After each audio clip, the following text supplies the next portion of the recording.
What's up mga ka-jam? So nandito tayo sa may Stussy, Singapore. Alam nyo bang sikat na sikat tong brand na to sa Pilipinas? Tara, samahan nyo ako kung magkano ba talaga ang retail price ng brand new na isang t-shirt na Stussy. So dito makikita nyo yung mga assorted t-shirt nila mga ka-jam, nga iba't ibang kulay at iba-ibang print din. Kagaya netong plain black color na t-shirt is around $85.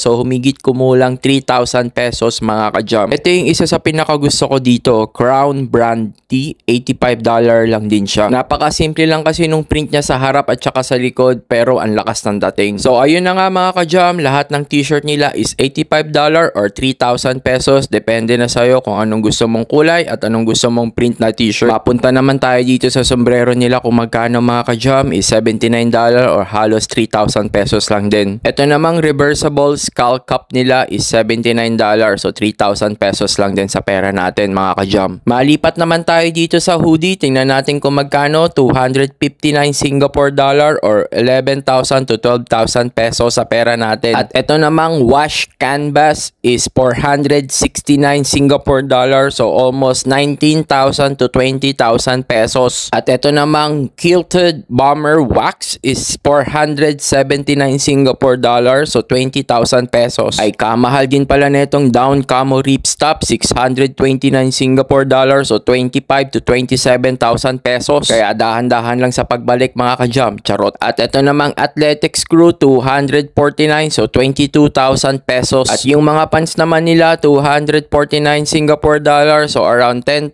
pesos lang siya mga ka-jam, di ba? Napakamura lang. Ay kaganda rin naman pala nitong denim jacket nila mga ka-jam, 339 Singapore dollar, so mga around 15,000 pesos siya. Maganda rin sana pang swimming tong short pa na to, 129 Singapore dollar, so around 5,000 pesos. Napakamahal naman niya, magbibrip na lang ako siguro, charot. At kung naghahanap ka naman ng winter jacket, meron din sila dito, 629 Singapore dollar, so around 25,000 pesos. Maganda rin pang pormahan tong tracker denim nila mga ka-jam, 339 Singapore dollar, so around 15,000 pesos. At nakita ko rin yung isa sa pinakamahal nilang item dito mga ka-jam, yung leather jacket nila dito is 1,079 Singapore dollar, so umaabot yan ng 45,000 pesos. Ewan ko na lang kung giginawin ka pa niyan pag suot mo yan mga ka-jam. So ayan, may idea na kayo kung magkano talaga yung Stussy. So hanggang sa muli, salamat sa suporta, paalam.